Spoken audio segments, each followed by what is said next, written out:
I observed other firms doing it and how I wanted to do things differently is art comes at the end.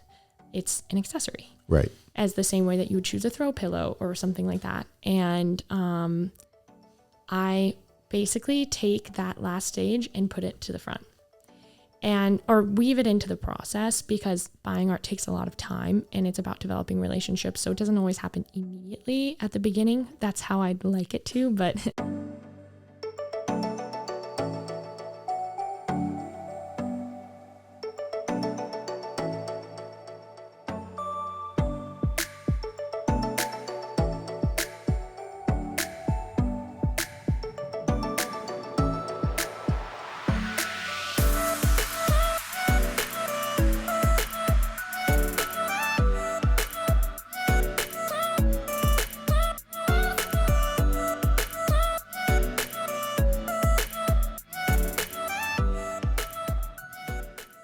Welcome, everyone, to today's podcast episode. You're listening to the Home Design Podcast. My name is Adam Kayce, your host, and we aim to educate, inspire, and connect South Florida with the industry authorities within the trade.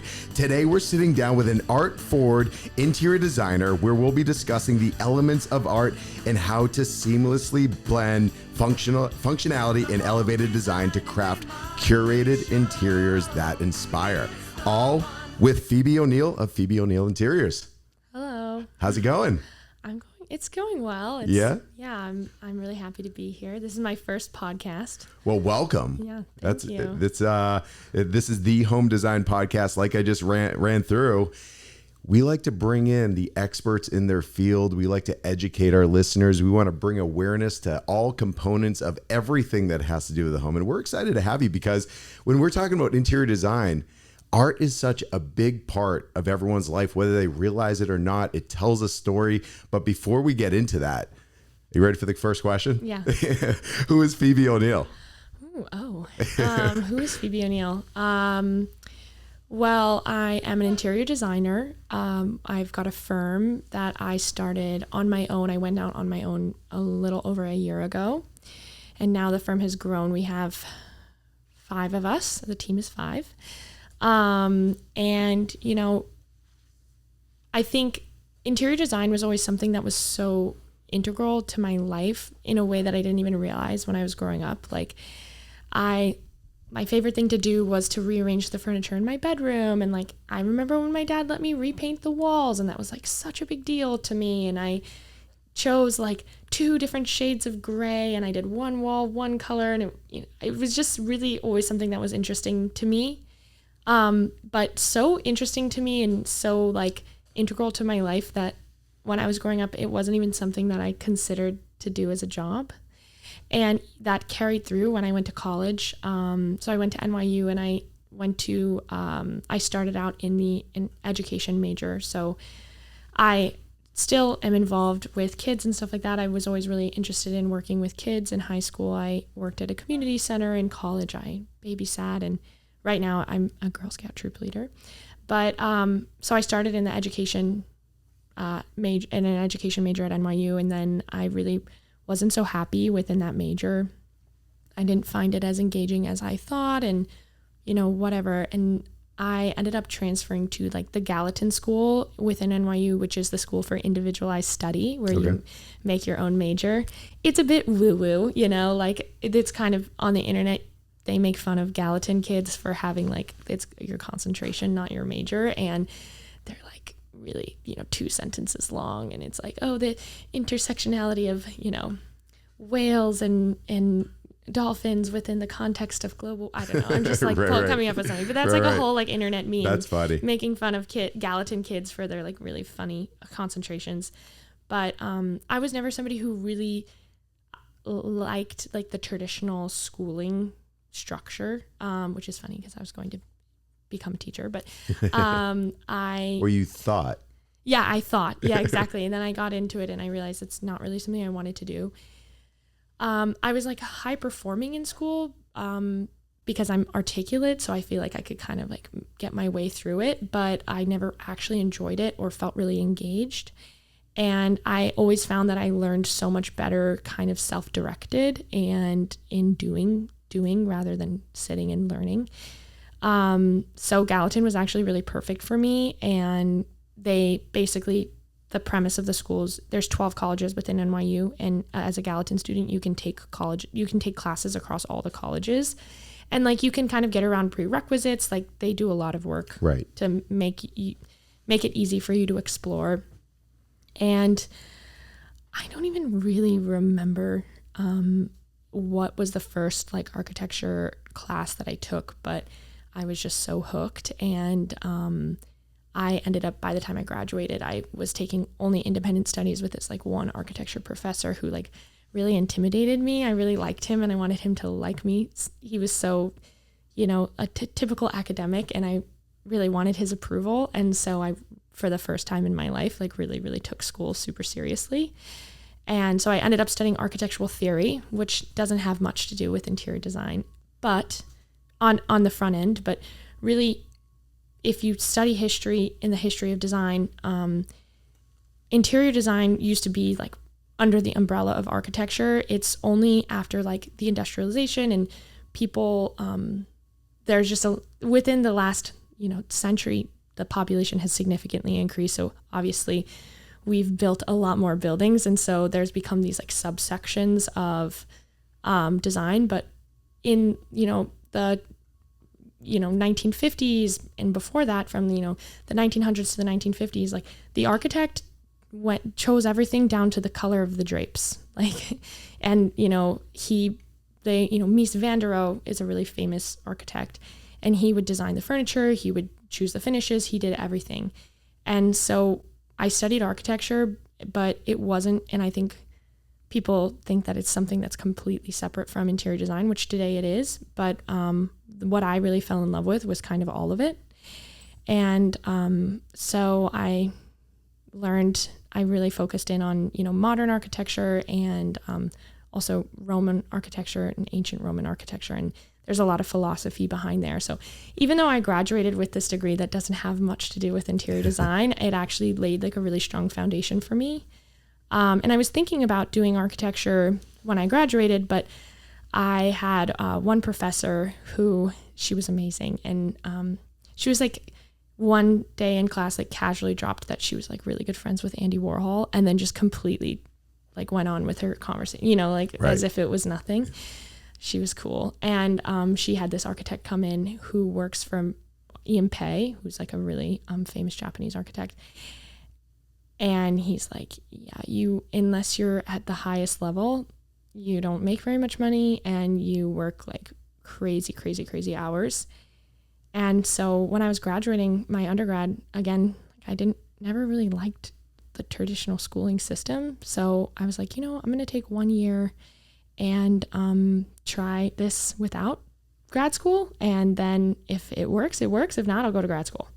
And here I am 3 years later. So that's amazing. It worked out. And now you're in love with design. Yeah. And, obviously art, it seems like it's always been a part of your life. Yeah. And what's great is when you mentioned when you first rearrange your room and choose colors and things like that, it's incredible when you're a kid and you rearrange your room, you feel like it's a completely new room. Yes, definitely. The such functionality a good and everything. Right. Yeah, exactly. I remember doing that when I was little as well. And it was like, I have a brand new room. Yeah, exactly. My brothers and I would always want to change rooms or whatever, but we'll just rearrange within and it's all good. Yeah. But, talking about design and talking about what you do, you have a unique perspective, really incorporating original art, your own philosophies and things like that. But when you're going into your whys and why you're in design and what you like focusing on and bringing the approachability to design, I think that's really unique because the design world isn't necessarily an accessible form of improving your home or approachable in any way. And there's a lot of disconnect within the industry just because of these preconceived notions that, it's not for me, like, or I don't want to deal with a designer or whatever it might be. Yeah. There's stigmas like every industry.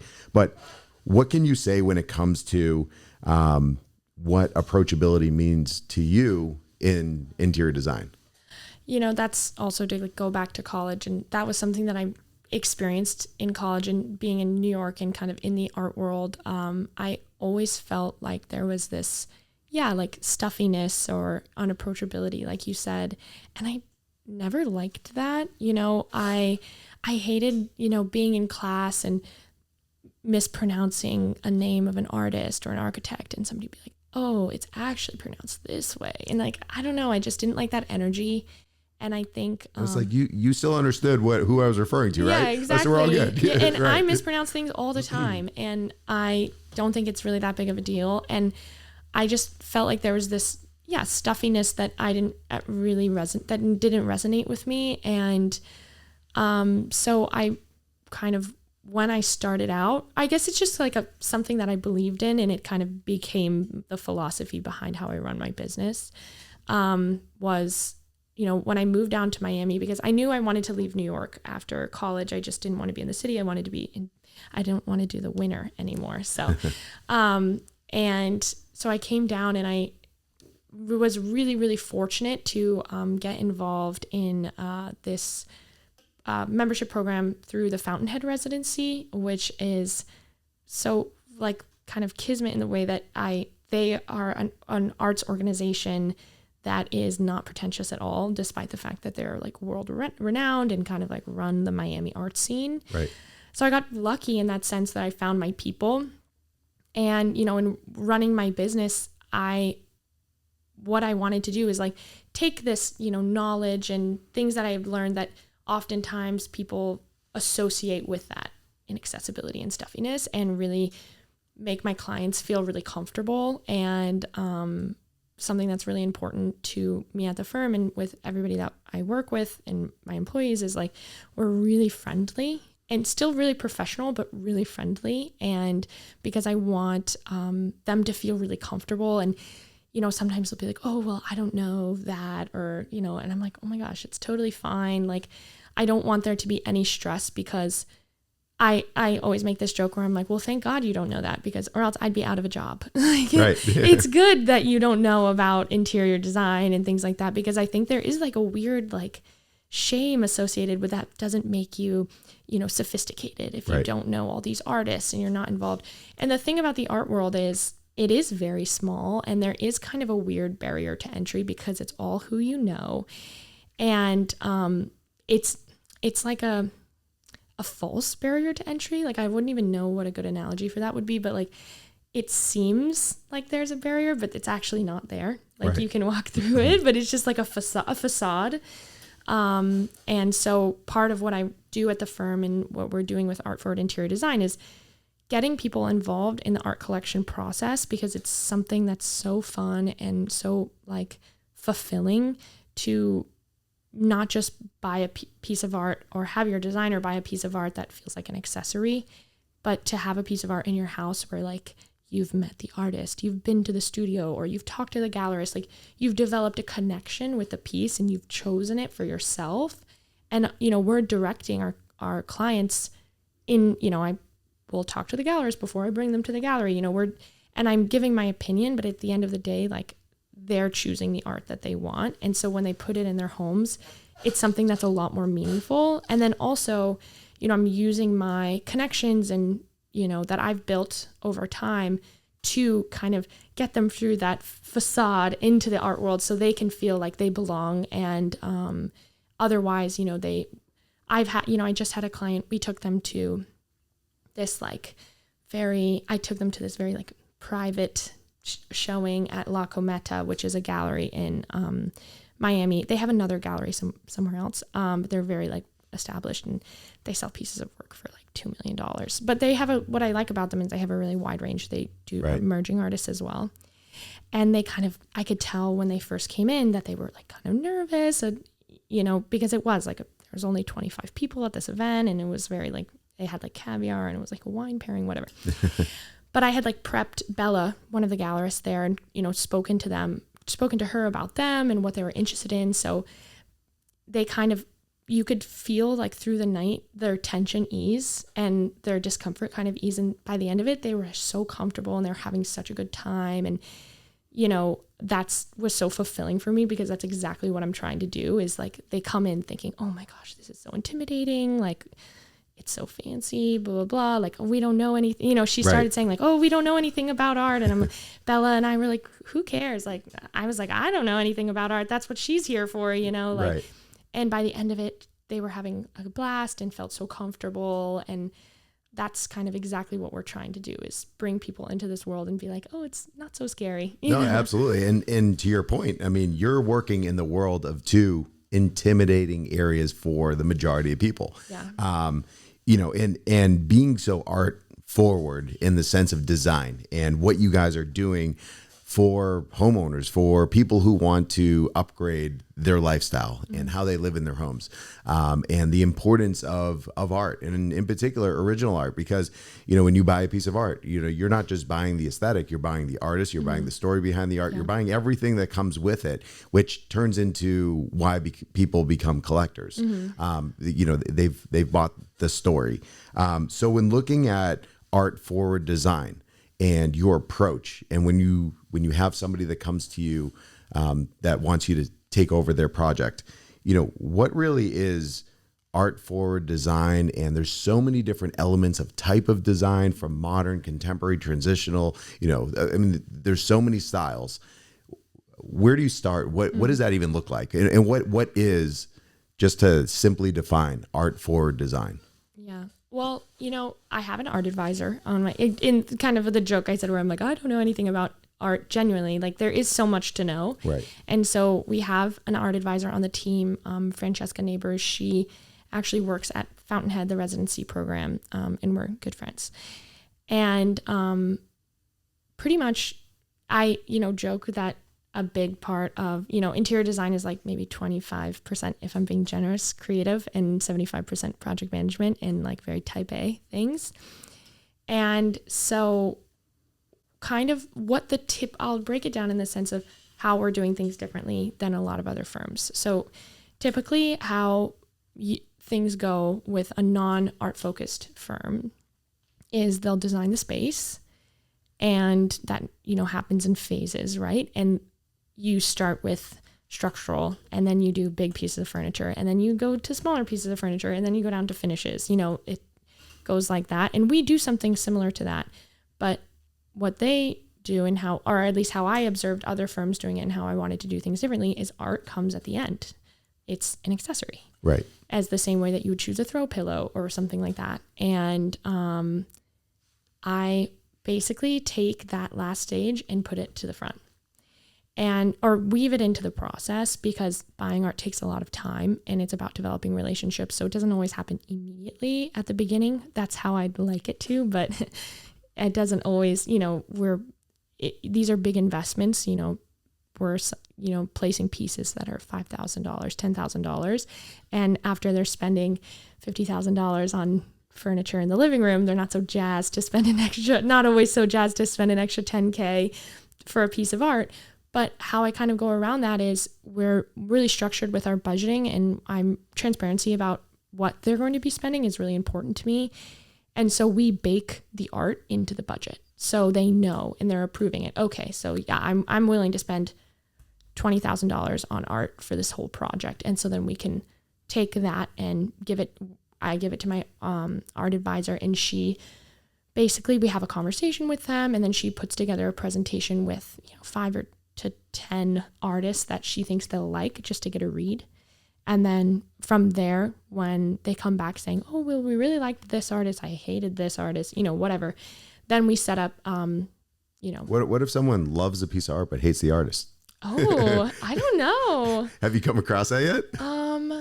No. You know, I think one of the best parts of my job is getting to work and speak to artists, and like going and doing studio visits. And honestly, like, between Francesca and I, we don't really work with artists we don't like. Right. Like, not just their work, but often this is actually something that, you know, because we do these studio visits, which we post on YouTube, and I have been having this, like, what feels like the same conversation over and over again with artists. And I truly believe that, like, the art that an artist makes is imbued with their energy and like their vibes, whether that be just subconscious messaging that we don't really pick up on, or actually like more of a mystical, like, actual energy. But I really find that like there have been artists that I've met in the art world that I don't really like so much, and I don't like their art. Like their art has bad vibes in a way. So typically if you like the art, you should like the artist because it's their energy that they're putting into these pieces, and you know, and it really, I mean, because it is a piece of them. You know, I mean, everything that an artist is creating, I mean, it's some type of replication or resemblance of who they are as an individual. So when you're talking about all of these different elements and bringing that last phase, the typical last phase, to the forefront, designing around art, bringing in these different elements, you know, in your perfect situation, do you have like an anchor piece of art that you end up really making as a focus, and that focus might be translated over incorporating different colors? It could be textures that are involved, a feeling that, you know, that the homeowner might get from when they see this piece of art. Like, what does that look like when you're talking about your interior design process and where you're starting? Because you're right, that is not the norm in the sense of the design world and how they're achieving these beautiful homes. Yeah, in a perfect world, yes, we wouldn't do any design work until the art is purchased. That isn't always the case just because people are living in the houses, you know, the timelines, we're working with our clients and the timelines. So, if I could have complete control over everything and there were no, you know, other factors, we'd pick art first and then we'd design around the art. We kind of do that in the sense that I get a really good gauge at the beginning before I start designing of what kind of art they like. So there is thought there. And again, hopefully one day we'll get to a point where I don't know. There's so many moving parts to doing interior design. So many moving parts, more than I could have ever known when I entered into it. And it's funny when I meet other more serious, like more seasoned interior designers, they're like, get out while you can. Like, it's terrible. And I'm like, no, really? But yeah, so as hopefully we move forward, we get clients who are significantly more eager about it, which I do have clients who are eager, but there can sometimes, again, be that very understandable apprehension of spending an additional $10,000 when you just spent all this money on the house. And it's a lot of money to spend at once. Right. And so I am really respectful of that and I don't pressure them too much. But and kind of how it works now is like, for instance, with one of my clients, we're about to place a piece and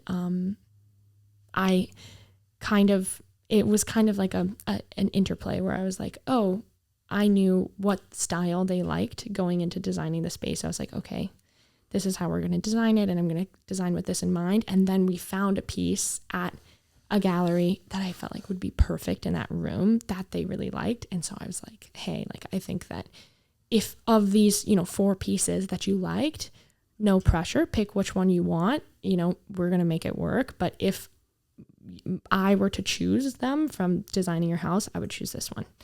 So I kind of give guidance in that sense. But absolutely, at the end of the day, it's what they like, because any seasoned collector will tell you, do not buy art as an investment.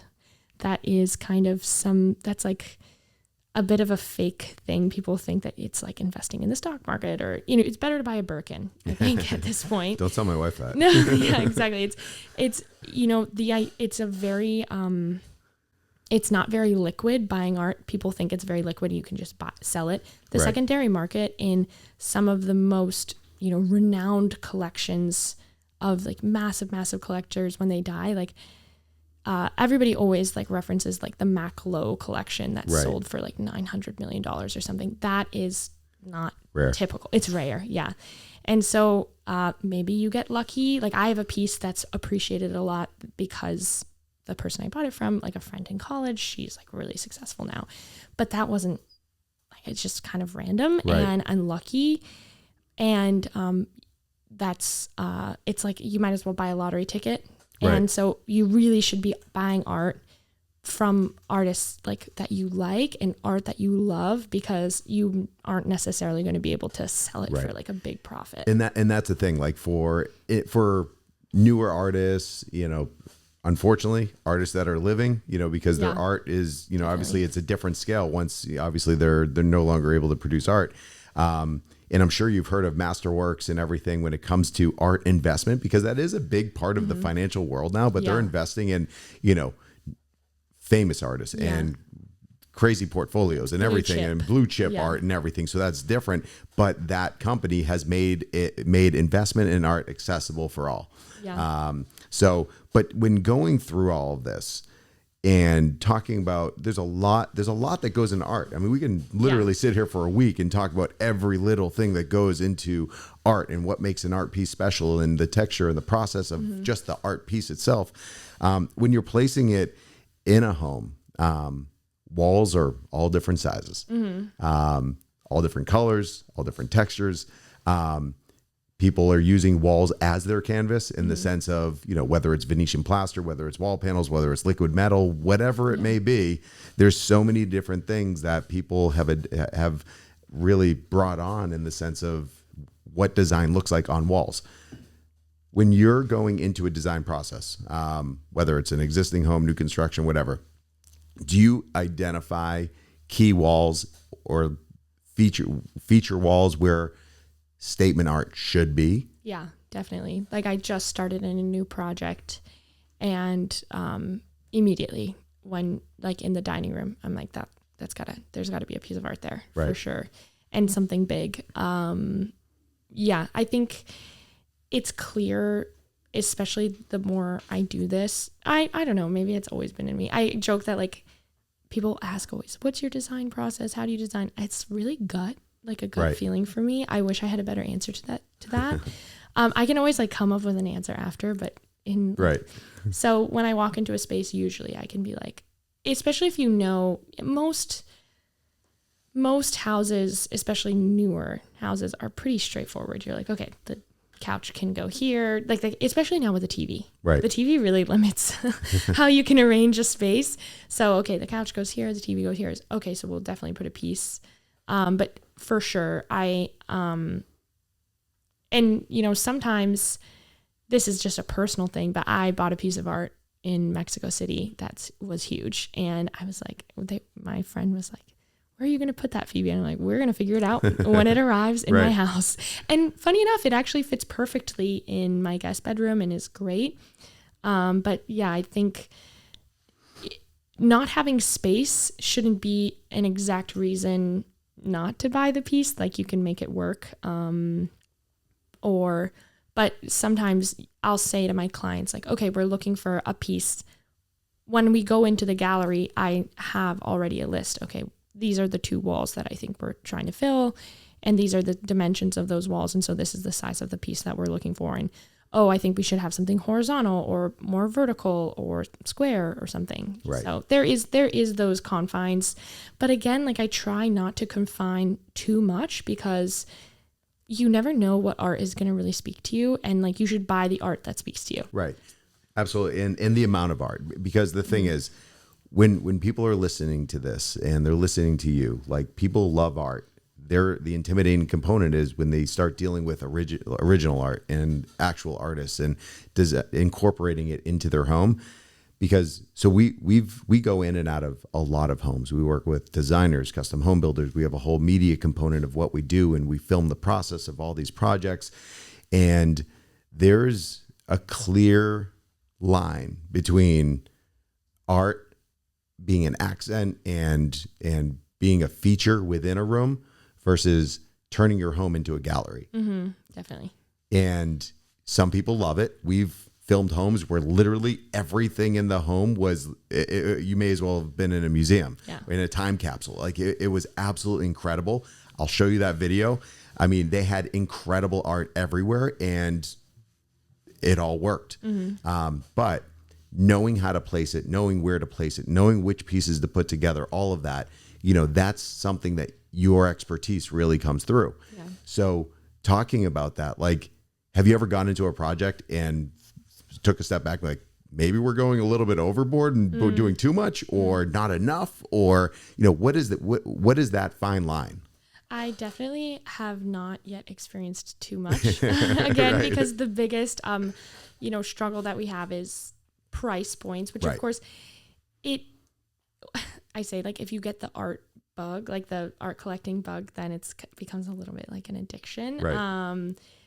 But getting people to buy that first $5,000 piece, because it's a lot of money for something that's just going to sit on your walls. And I, as somebody who works in the world and has these relationships with artists, like I can see the value so clearly, right. But it's not always so clear to people who are just entering in.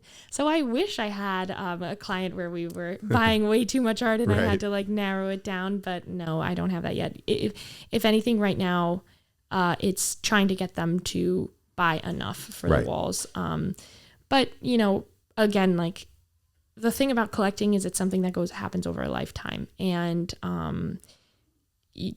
I'm not going to pressure them to fill the house with art, to buy art just for the sake of it. Like, you know, as long as we get one or two like key good pieces, that gives them a really strong foundation to build a collection off of that. And again, that's what's so important about bringing them into the process of the collecting, rather than just being like, I think you should buy this and sending them a PDF. Like, we're bringing them to meet the gallerist and the artist and all of these things. So then they can take all that information and that access that they've, you know, gotten from our relationship and become collectors themselves and build a collection. And right. that's really what the goal is. Like, obviously I want to create spaces and it's nice to be able to photograph things with art and everything like that. But at the end of the day, it's their house, they're living in it. And I want them to kind of develop that, catch that bug and, right. and after, you know, our relationship has ended, continuing to collect. So it's kind of maybe better to like not completely fill up the space. No. If they wanted that, we could make that happen. Right. But no. And I mean, you're inspiring people to really understand why original art is so important and how to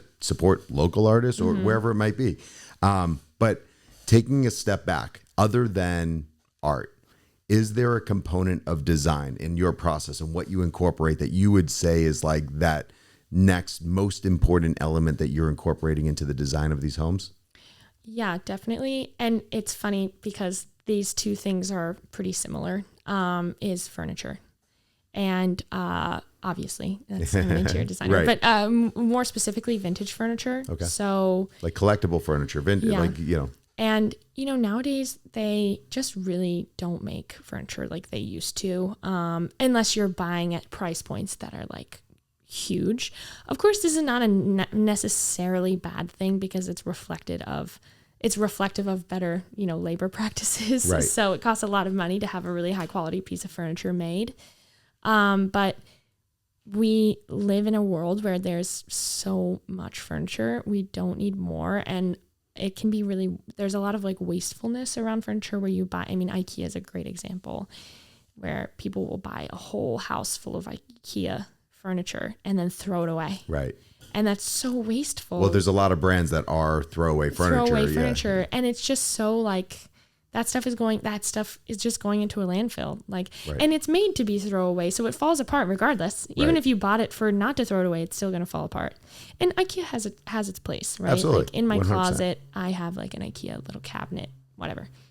But for your big pieces, what we really try to do is place as much vintage furniture in the house as in our projects as possible. And again, to go with like the energy and things like this, again, it's kind of woo-woo or philosophical, but like I really do think that real wood and natural materials and these like, as opposed to kind of more plastic or, you know, cheaper wood that are kind of filled with plastic, you know, melamine or all of these things, like real wood has like a better energy to it. And there's something that feels right. Like the difference if you walk in a house that has, you know, like fake wood flooring or real wood flooring. Right, exactly. It's different. Like Absolutely. It has a different feel and you know that you feel much more calm. And I know there's that trend of like grounding and everything like that. Like it really is like a connection to natural things. Right. And I just think that makes a huge difference because a big thing we focus on in our spaces is not just aesthetics, but feel. Right. Like the feeling that it gives you. So yeah, we try to place as much vintage furniture as possible. We don't have like, I know some, you know, design firms, they have like rules where they do like 80-20, 80% vintage, 20 not. We don't do that because it's different for every client. Some clients are not at all interested in that. and that's fine. So we just put as much as we can. Well, those vintage pieces, they're like a piece of art. Yeah. And there's creative ways that you can reimagine what a piece is as well. Upcycling, changing things like, you even see a lot of vintage furniture being repurposed as bathroom vanities or whatever it may be. Definitely. You could use an old door and it could all of a sudden be a coffee table or whatever it might be. I mean, the craftsmanship and the materials that have been used over the course of time, the older furniture is probably the most natural, material that has really ever been used in furniture. Even the really expensive brands, I mean, design is sophisticated, product has evolved. There are ways to make stronger material less, in a less expensive way and vice versa. So when talking about everything, also when you walk into an art gallery, something that you cannot miss is the lighting component, and we're in the expo business. A properly lit booth or piece of art or furnishing, whatever, it changes a space. How do you approach lighting when it comes to, placing these incredible pieces of art, but also giving a feeling to a space? Yeah, I think lighting is one of the most important parts of design. It can make or break a design. Right. If you go into a house that's beautiful, but the lighting is really cool and overlit, it can feel sterile, right? Like a hospital. Like what modern design was for a long time. Like it was more of like the very sterile, absolute minimalist, where modern design has evolved into more natural elements. Yeah, and for me, I similar how I said, like, I design with my gut. It's like lighting is very visceral to me. If there's bad lighting, it really bothers me. And so kind of that something that's always been important to me since I was little. My dad is the same way, so there must be like something to it. But when I was little, I never liked to turn on, there's that trend, like the big light. I never liked the big light being on. It kind of stresses me out. I feel so much more calm with like mood lighting. Right. So as I've gotten older, like kind of going into the science of that, or like the more technical terms is, I would say the most important metric when you're deciding, and we choose all of our light bulbs very meticulously in the house, rather than just buying something, going and picking it up, like the right base from Ace. Right. I choose the Lumens and the Kelvin scale. So the Lumens is just how bright it is. So that's more simple, like in places where you want. The big light is usually a higher lumens versus like a bedside table lamp. You're going to want to choose something with like 200 lumens. But the most important metric is the Kelvin scale. So, and like genuinely, I don't think people realize how that very small decision could completely transform their space. Like when you're choosing a light bulb, choosing something that's 3000 Kelvin versus choosing something that's 2400 Kelvin could make or break a living room. Right. And so like 3000 Kelvin is really cool light. I wouldn't touch that with a 10-foot pole. No 3000 Kelvin allowed. Right. 2700 is like the standard. That's as high as I'll go. Okay. But I like things more comfortably in like the 2300 Kelvin, 23 to 25. So that's really warm yellow lighting. And it's like a small detail, and it's a small decision people make, but it's the first thing I notice when I'm in a room. And I think it's the first thing most people notice, but they just don't realize it. Yeah. Because it's the energy. It's like the warmth. And when you go into a house and you're like, oh my gosh, it's so cozy in here.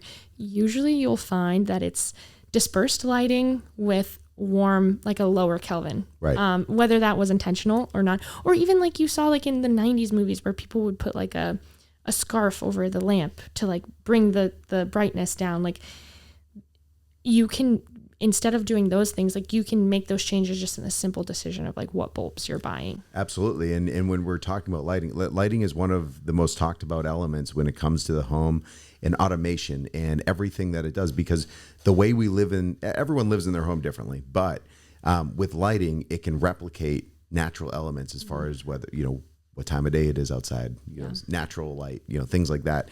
Do you push people towards, having an automated home or? Yeah. Yeah. Definitely. I use Philips Hue lighting, which is, I think, the best on the market. It is more expensive, but I tell my clients, like, I've had some Philips Hue bulbs, they're $50 a bulb. Right. Which seems like it is very steep. But I've had some bulbs since my freshman year of college. Like I still Right. have them. They don't go out. And the marked like improvement that having that kind of lighting in your space makes, like the life improvement where like it just gives you so much more versatility. So like for instance, in my bedroom, I have the lights a much brighter, like 2700 Kelvin light. It's not, it's much simpler. It's on like a color wheel, but I have about 2700 Kelvin for when I wake up. So it's really bright in the morning. It feels like daylight. And then the minute the sun sets, I cannot have any bright lights in the house. So I have like nighttime, like a nighttime setting. So things go like much darker and more yellow. And this is really good for your circadian rhythm as well. But so darker and more yellow. And then as I'm getting ready for bed, I have the lights, they have like a candlelight setting. Yep. And they go like really warm and orange and kind of like a candlelight. And so those are the only bulbs where you could buy a light bulb that's right for the room. And we do that for clients who are not interested because some people don't want it. Right, exactly.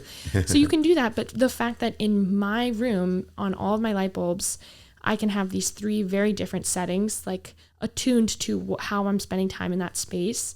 It just like improves the vibes. And anytime anybody ever comes into my apartment, they always say that. They're like, oh my gosh, it's so cozy in here. Like, and I just had somebody over and they're like, oh, I want to hire you. Like, can you just come do my lighting? Right. I don't do that, but I'm too busy for just to do something like that. Just lighting, right. But I say that. I'm like, Philips Hue. Like, that's actually it. And then just, turn the TV on and go in the app and have fun with it. Like, you can just mess around. And then you can do, like, colorful. I don't do any of that. But maybe, if I'm watching, like, a fun movie, I'll like, put on blue lights or something. I don't know. I don't use the colors. I really only use it.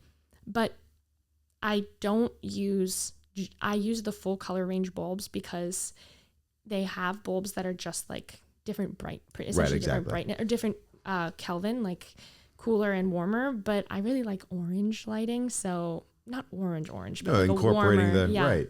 So that's the only technical like color that I use. But yeah, when my clients are interested in it, I get really giddy. Right. Because that's like, it improves my life so much and I love it so much that I just know, like, they don't even know yet how like much of a difference it's going to make. And it's true. They're like, wow, like without a doubt. This is so nice. And it's not only just the general lighting, it's, when you have that feature art piece, whether in some level of spotlight on it or accent light that is on this piece of art. I mean, there's so much that goes into lighting placement.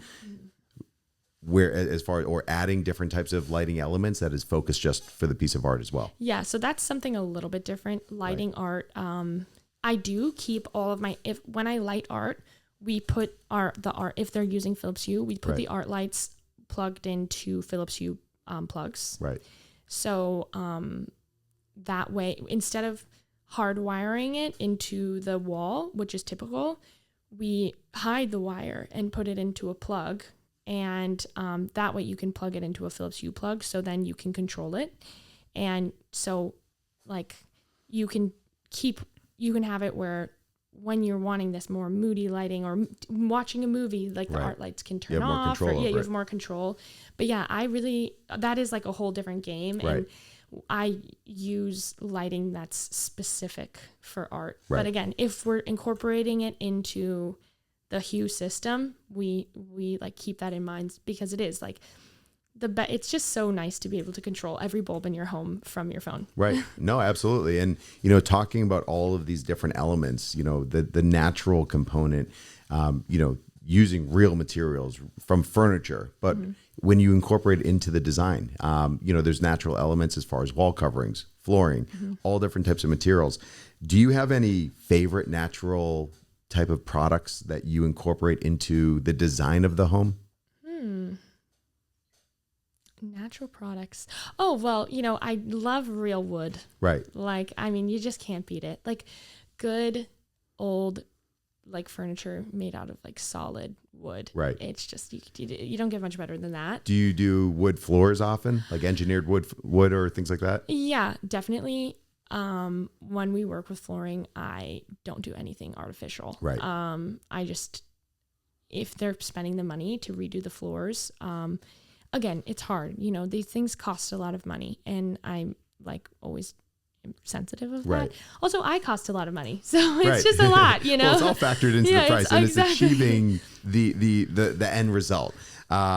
Because there's so much that goes into all of the design, and thinking about a budget, the materials that are being used, it's impossible to do every little piece as far as using the preferred product. Yeah. If you were to, because today we're seeing, natural stones are coming back. I mean, that is like the epitome of luxury, but things like porcelains and synthetic products have come a long way, where there are certain areas where, it is a great feature or a more cost-effective way to be able to achieve a look. What areas of the home do you look at where you cannot compromise, and then other areas that are worthwhile compromising as far as the types of materials and elements and saving in budget?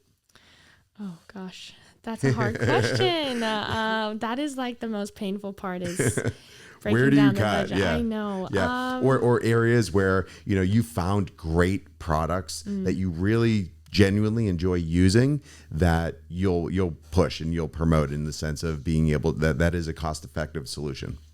Honestly, like, there's when I'm approaching a project, there's like the hard costs, right, in the sense that things that you can't get around, and for instance, like there's little like workarounds you can do, like you can reface the cabinets, right, rather than completely redoing the cabinets. And that's, in a dream world, I would do custom built-ins and custom cabinets in every project, but that's so expensive.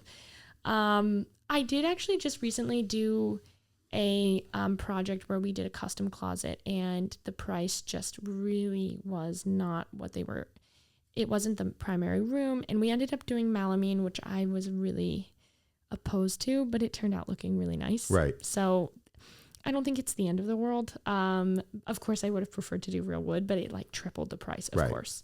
So yeah, I'm trying to think of like what I'd be willing to make cuts in. I think How about like porcelains and things like that? I mean, obviously the bathroom is easy to be able to do that, and there's so many incredible products. Yeah, you can do, instead of doing like a marble, you can do like, there's a lot of tiling options out there, like where you can, it's more cost effective and you can still have like a really artistic look. There's glass tiles, things like that as well. And so not necessarily like, it doesn't have to be marble or, I know that that's so expensive. I think there are options, and I think how I would how I approach it is, instead of going the cheap route, I try to find a cheaper, find an alternative that's less expensive. A less expensive alternative. Yeah, I think that's kind of how, instead of being like, oh, well, again, sometimes we just did this closet in melamine. It looks really great. It's not a huge deal.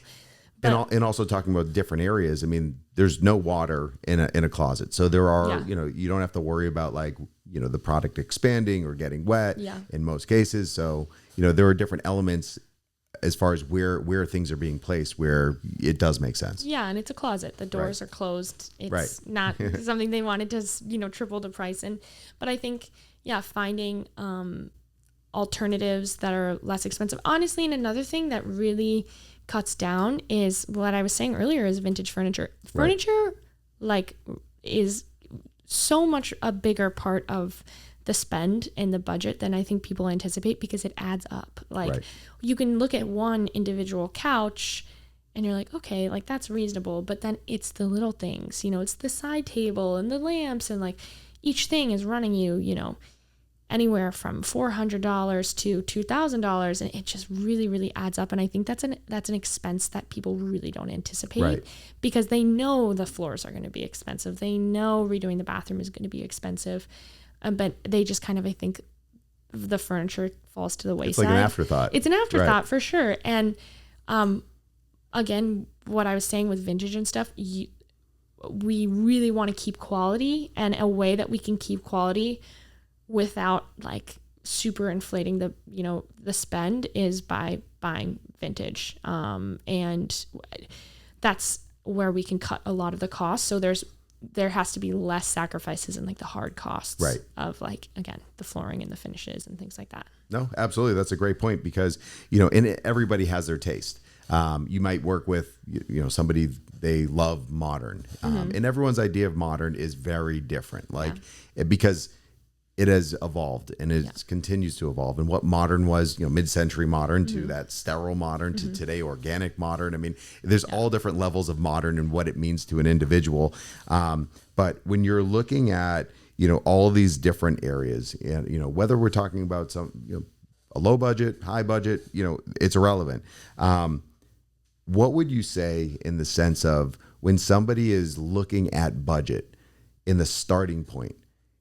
How does one come to a realistic budget? Because somebody might say, you know what, I'm looking to do all of this and this is my budget. And like you sit down with them and say, that could be the price of your kitchen.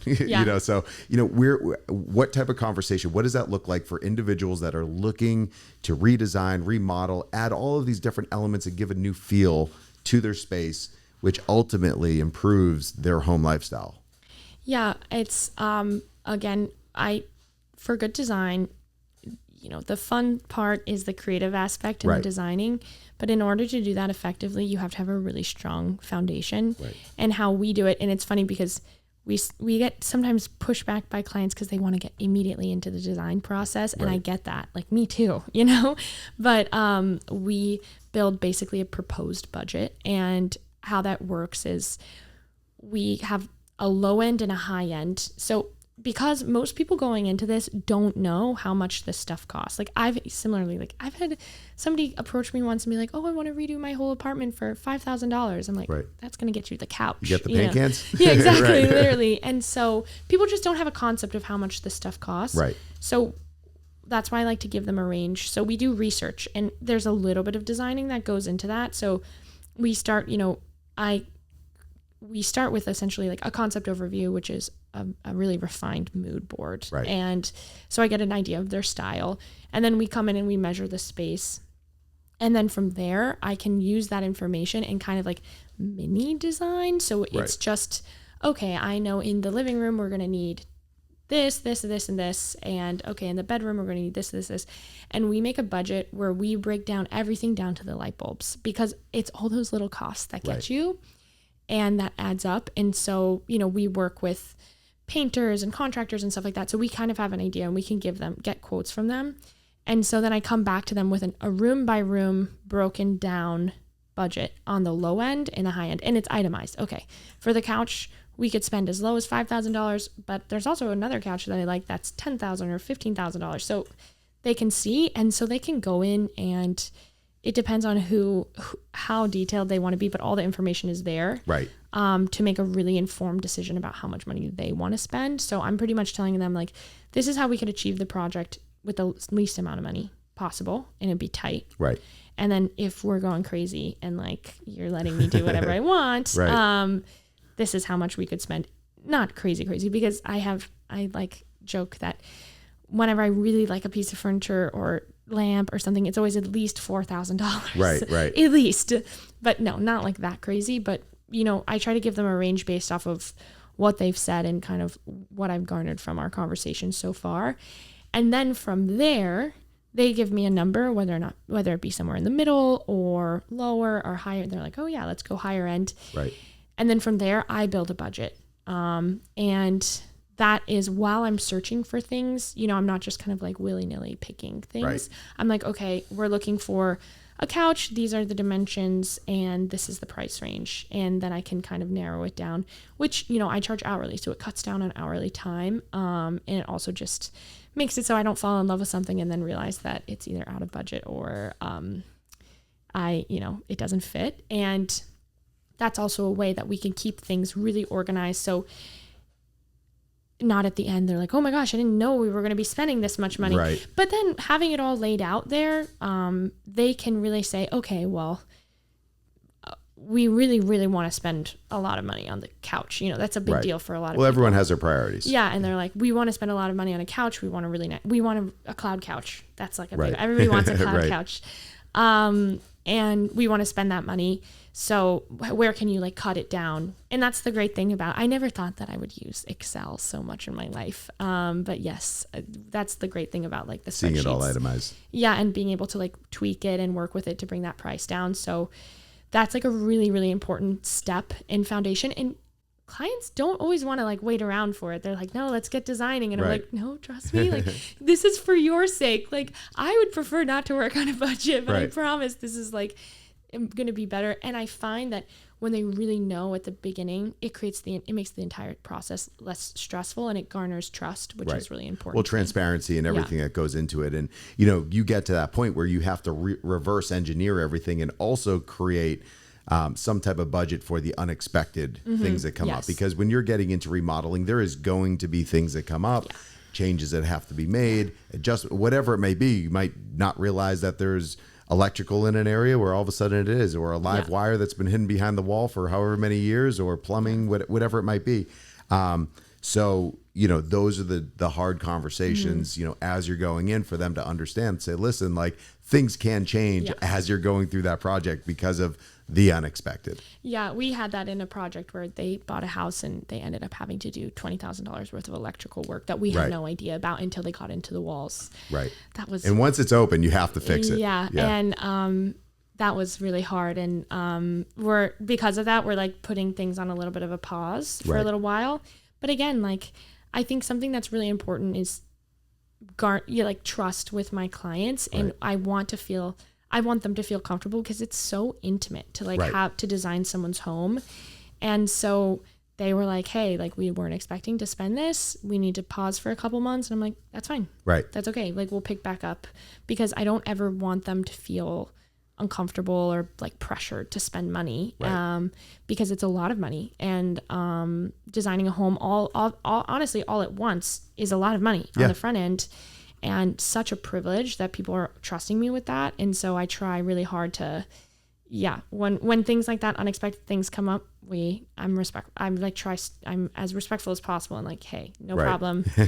Let's put this on pause. We'll pick back up after the end of the summer. And then just the scope of the project can change, you know, so there's a lot of variables that goes into designing a home.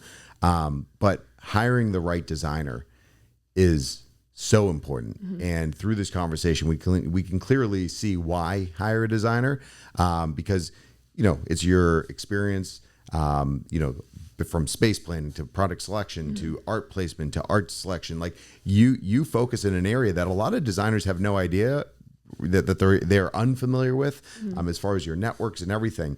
But when somebody is looking to hire a designer, you know, it's like a form of marriage. I mean, you are very intimate, a part of their life, their family, like everything that goes into that. Are there any questions or anything that you would recommend for individuals out there who are looking to hire a designer, but they have no idea where to start, what they should be asking to make sure that it's the right fit? I would say, like, just trust your gut. Like, I know maybe that's kind of simple, but it is intimate. Like that, I'm designing people's bedrooms that they're going to sleep in, you know, like that. If you don't like, and I know people who have had really bad experiences with designers, and if you don't get along with your designer, even if you think they're really good, but you don't like their vibe, like if you don't jive with them, you're gonna hate them by the end of it. And I think something that is like one of the best parts of my job is like getting to know and becoming really friendly in these relationships that develop, because it's like such like an honor to be able to design these people's homes that they're going to live in. Like, I like have to pinch myself because it's so cool. And I love that, to be able to like provide that for people. And of course I'm being compensated for it, so it's not a gift, but it feels like, in a way, like I'm giving them something. And I like the relationship for me, like I wouldn't want to work with somebody that I didn't, you know, I'm even as a designer now that I'm becoming more successful, more selective about who I work with. And I think that if you're looking for a designer, just to be really selective of choosing somebody that you really get along with and that you feel really comfortable around. And I think your gut can tell that kind of immediately.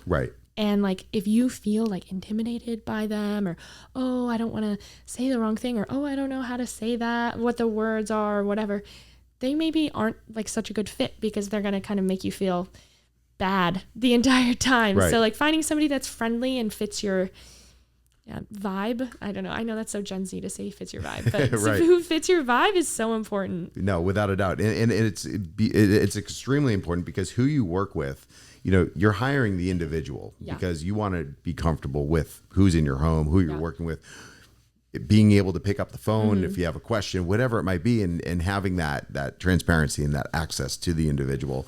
Would you say there are any red flags in the industry as far as, if a designer is doing or saying something as far as you should maybe think about that relationship? Oh, wow. Like a lack of organization. Right. It's not it. I think people can be drawn to interior design because they think it's a very creative job, and it is, but it's also like, I'm very type A, Right. Almost a little neurotic, and it's good. It's like, this is the perfect balance. There are so many moving pieces in a design project, so many moving pieces. And even as a massively organized person with a team of very, very organized people, and we are like really on top of it, things still slip through the cracks. Right. So if you're hiring somebody who feels kind of disorganized, chances are they probably kind of are. Right. And that is going to hurt you in the long run. Without a doubt. That makes sense. And when looking at, your work and showing your work, social media is basically the most active portfolio of what you're doing on a day-to-day, on your projects, on everything. How does social media play a role in your business today? I think in the most Gen Z way possible, I got started my career on TikTok. Really? Yeah, I've kind of left that in the past, but that's just part of it. When I graduated college, I moved down to Miami, and I was like, okay, well, I'm going to start my career. So I'm just going to like really design my apartment. I always did, but I'm like, I'm going to really design my apartment and paint the walls and do all of that. And I'd always designed my apartments, but I'd never painted walls. And I'm going to like post it on TikTok, and why not? And it was funny. In the same way of like gut and intuition, I saw the space and I just had this feeling that I was like, the walls need to be blue. And once I had it in my, head, I couldn't let go of it. So I painted the entire living area cobalt blue. And I was posting it on my Instagram, kind of at the process. And all of my friends, it was like a whole conversation topic. Everybody gave me unsolicited opinions. I hate it. What are you doing? And in their defense, like when it was happening before I put the furniture in there, it did look really insane. Right. But that is the thing about a really bold paint color, is like you have to have faith, because until you put the furniture in there, it looks kind of funky. I painted the whole living area cobalt blue, and I ended up posting a video about it, and it went viral on TikTok. And that's actually how I got my first job in Miami, because I worked for this influencer who does interior design stuff, and she like commented on the video, and she was like, I love this. And so then I just cold emailed her. The power of the cold email. Right. I'm a big proponent of the cold email. And I was like, hey, are you looking for, an assistant or anything like that? And she said, actually, yes, I'm hiring. So I worked for her, and I helped her open up this store, Peachtree Revival, which is a vintage clothing store in Midtown Miami. And then I moved on from there, and I went and worked for like a proper firm. But when I was working for Danny, I gained like, oh my gosh, I think like I got up to like 90,000 followers on TikTok. But I kind of moved away from it because I didn't really like the lifestyle associated with it. It consumed the way that these apps like feed you likes and that feeling of getting like, I gained 40,000 followers in like 3 days. Like, oh my gosh, it was like a drug almost. Right. And it infected my entire life and my brain. Like I couldn't stop thinking about it. And I made a vlog every day. And I feel like the times when I'm enjoying life the most, I'm not on my phone. And I love that, like to be away from my phone. And I felt like I lost that to do the TikTok thing, because like the drive for likes and content was just so strong. And the need to be consistent. Yeah. You're like, people say it's an easy job. It's not. It's a lot of work. You can attest to that, right? Yeah. And so I ended up kind of stopping that. but I joke, it'll always haunt me, Right. the TikTok. But now I approach, social media. What I learned from that, which is the importance of social media, because that is, I'm saying it haunts me. It doesn't. It actually is really good. And people still recognize me from that, or like, oh my God, you're the girl who painted her living room blue. Like I was in an article in Apartment Therapy, which was like my first publication and things like that. So it did a lot of good for me. And when I painted my living room blue, I wasn't doing it to be viral. Right. It just kind of happened on accident. But now you created opinions. Yeah. Oh and my when gosh. people have opinions, people whichever way it goes. Yeah. Exactly. People hated it. That's fine. Who cares? They didn't need to live there. Got you like. Exactly. But, now what I've taken from that era, even though I've left that kind of approach to social media behind, is the importance of it as a marketing platform.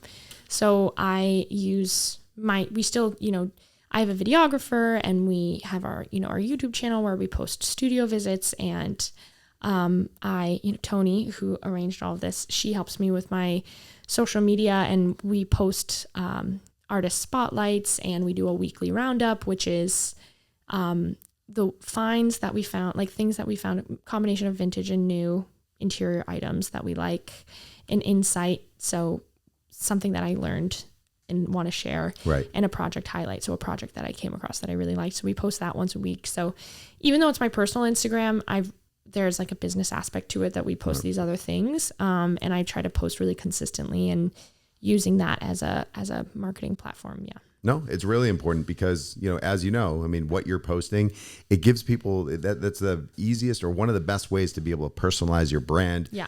Show people who you are, the authenticity as far as who you are, what you're doing, what you're working on, the projects that you're on. Yeah. So people can see the variation of styles that you're working with, because every client, they have a different style, and you have to be able to pull that style and put it on paper and put it on their walls, put it on their floors, put it into their home. Mm-hmm. So it's kind of like you have to be somewhat of a psychologist and understanding You're as far kind as of like a therapist. Right. Exactly. Right. And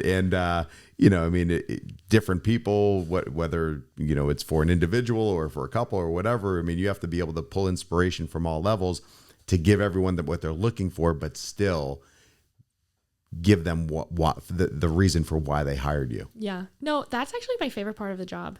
I think people think that I do interior design because I just want to make places that I like a blank canvas. Like I just want to design spaces I like.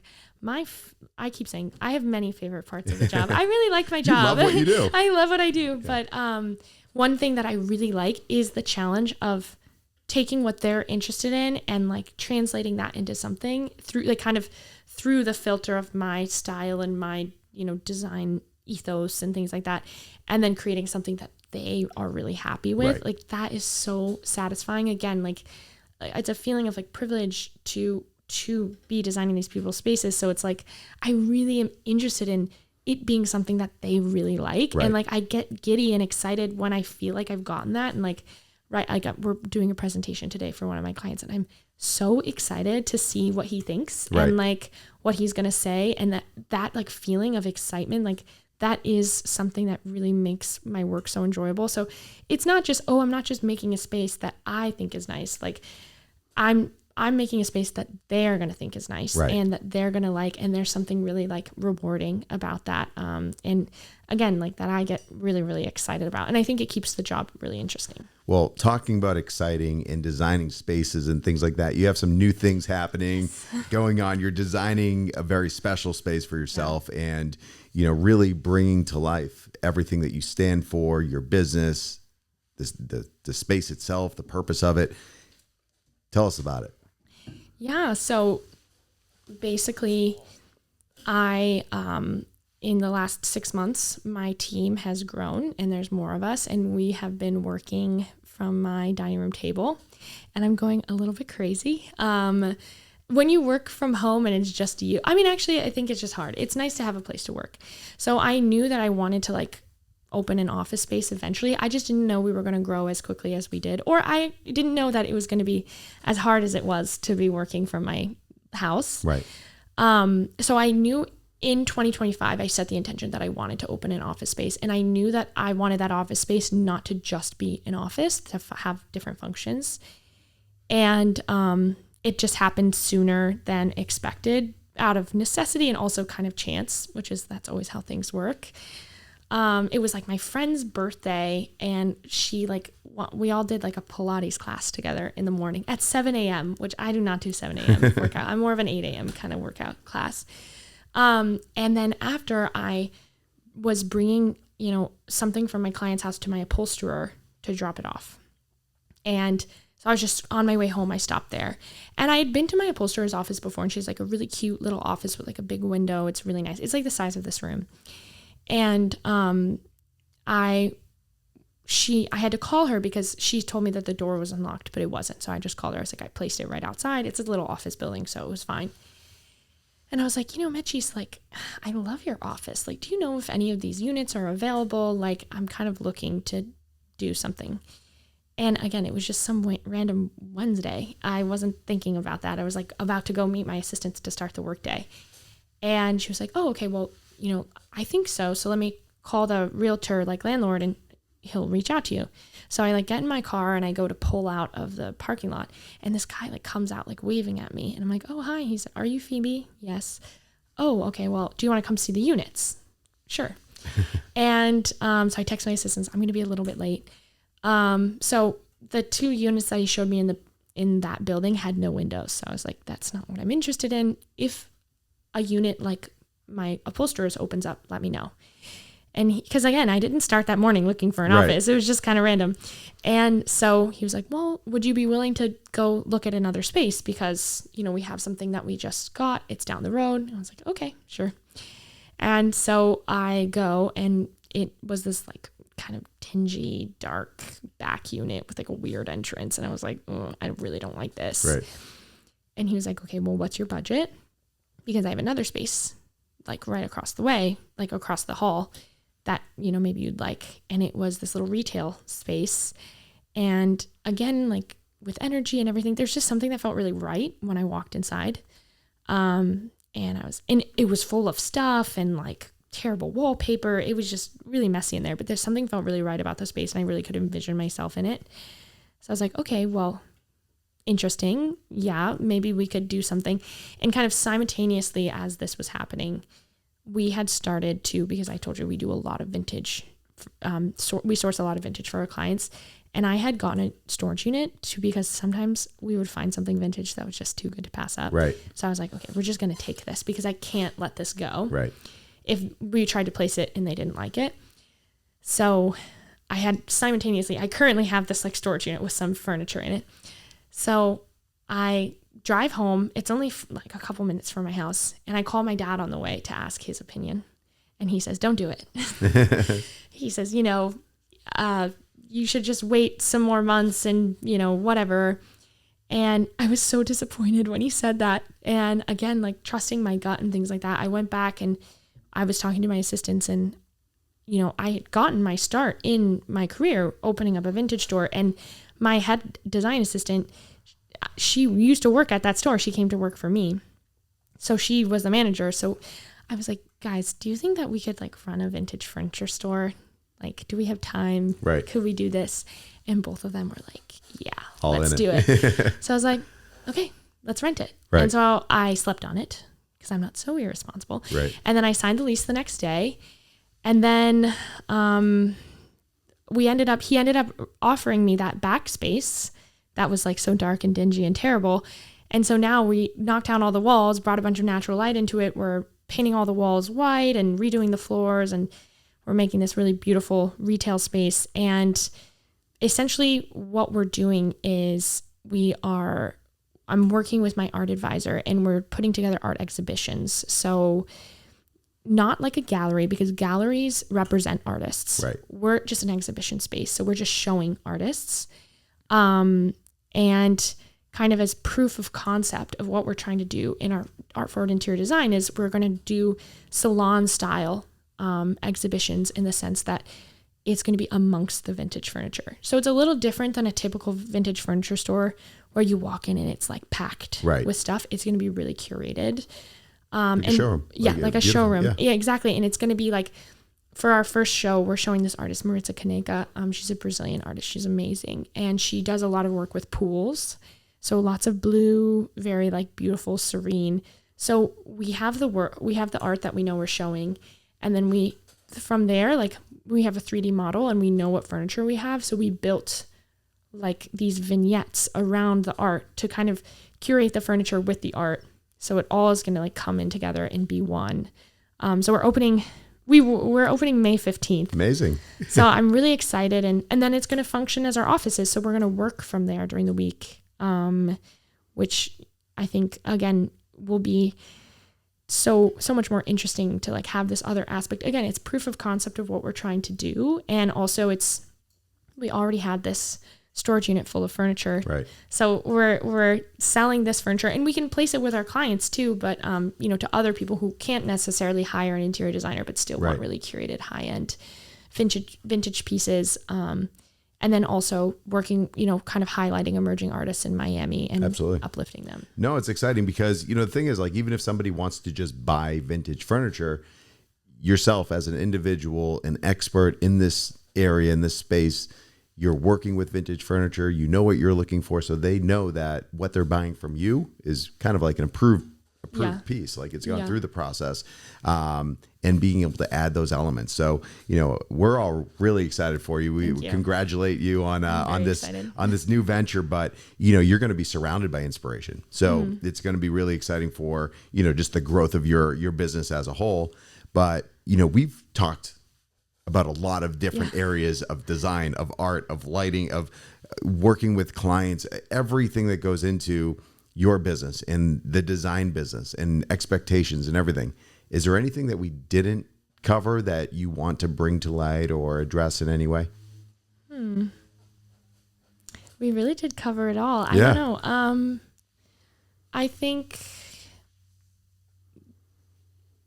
maybe like it's simple, but taking the time to design the space. I work primarily residential, but taking the time to design your space has such an impact on your life. And I think even if you're not hiring a designer, being aware of that, in as simple as making the decisions down to what light bulbs you're choosing, or instead of buying a mass-produced piece of art and spending a similar amount or maybe slightly more on an emerging artist from your area, like these little or buying vintage instead of IKEA, like these little decisions that you can make where you don't need to hire a designer.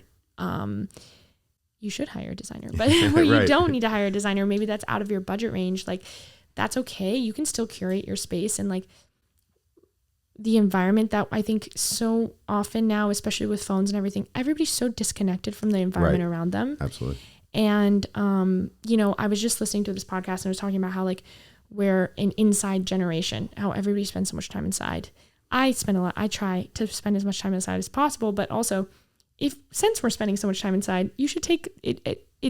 Will do a huge amount of good in your life, to take some time to curate that and make some small tweaks to really like change your space and turn your house into a home and change the way that you live. Absolutely. And with that being said, we have the trademarked where your house becomes a home. So as far as the home design and remodeling show, because that stands true to what we do and what we produce, and the expo as what it is. It resembles so many different things for each individual that comes to our shows, where it truly is where your house becomes a home, because there's every single element that goes into home design, to construction, to remodeling, to decor, to the services and everything, because, there's a lot that goes into turning your house into a home. An endless amount, but there's little things that you can do that I think we touched on in this episode, that decisions that I make in my work, in my own home, and you can make in your house, listener, to really create like a marked improvement in your life. Absolutely. And for everybody that's listening, if they want to reach out to you, what's the best way of contact? So through, I guess probably Instagram is the easiest. Through email, or my website is phoebeoneilinteriors.com. Our new store is Pendentive Studio. That's on 76th and Biscayne in Miami. We're opening May 15th. And then, Phoebe Oneil Interiors on Instagram. So any one of those through there, you can email me through the website. Awesome. Well, thank you so much for coming in here. We all learned a lot, saw a whole new perspective as far as, what art means in interior design. We're really excited to, continue and work with you and build partnership and hopefully have you featured in one of the upcoming shows that'd be awesome. and see your design element really come to life within our show. But for everybody that's listening, thank you so much for tuning in. We are Florida's premier destination for everything home design and home improvement. Visit the home design and remodeling shows in Palm Beach, Fort Lauderdale, and Miami. You can visit our website at homeshows.com. Follow us at FL Home Shows. Subscribe to our channel and to get all of the latest in home design and home improvement. But until next time, stay tuned for the next episode.